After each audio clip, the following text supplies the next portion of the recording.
तुम्हाला बोलून कोणाला मार खाऊन जायचं? मी तुम्हाला बोलणार नाही, आमच्या परभणीच्या तिकडच्या बरं का. आधीच्या बायका पतीच्या नावानं, नवऱ्याच्या नावानं, धन्याच्या नावानं कपाळभर फळफुल लिहायच्या की नाही? तुम्हाला नाही, आमच्या परभणी. म्हणून आपण 14 तारखेला काय साजरी करतो?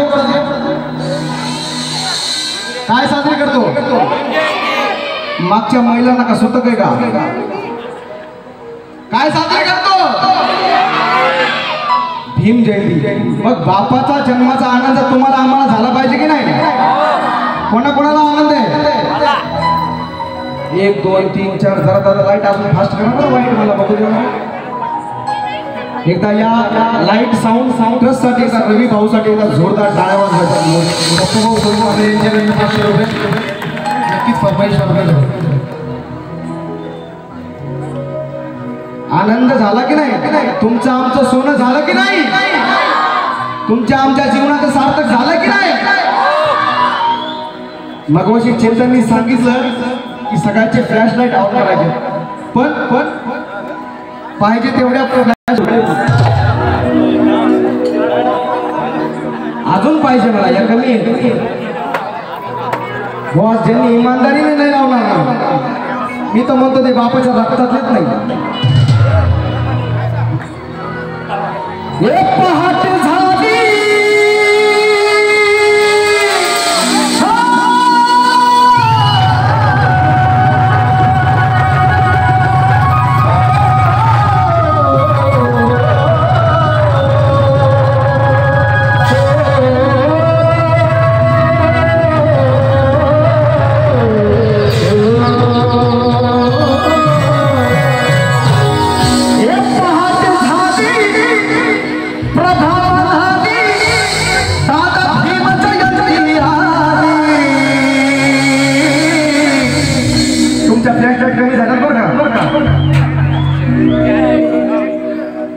तुम्हाला बाबासाहेबांची शपथ भेटेल. आणि ज्यांच्याकडे फ्लॅश लाईट मोबाईल नाही त्यांनी हात वर केले तरी चालते.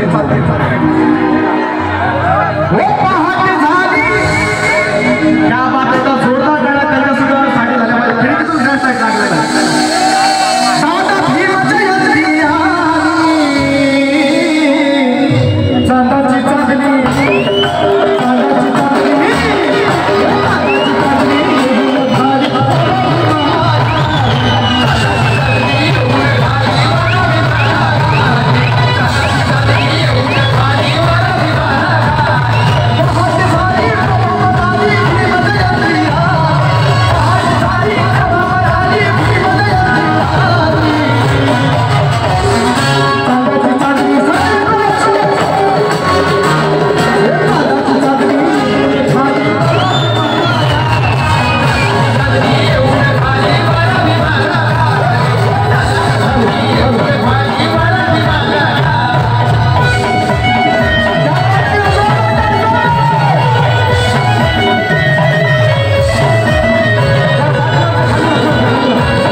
स्वप्नील भाऊ बेबी यांच्या वतीने 1000 रुपये आले. त्यांचं सुद्धा म्हटलं काय सगळ्यांच्या हात वर सोबत चांदाची चांदणी, चांदाची चांदणी, चांदाची चांदणी, चांदाची चांदणी, चांदाची चांदणी, चांदाची चांदणी,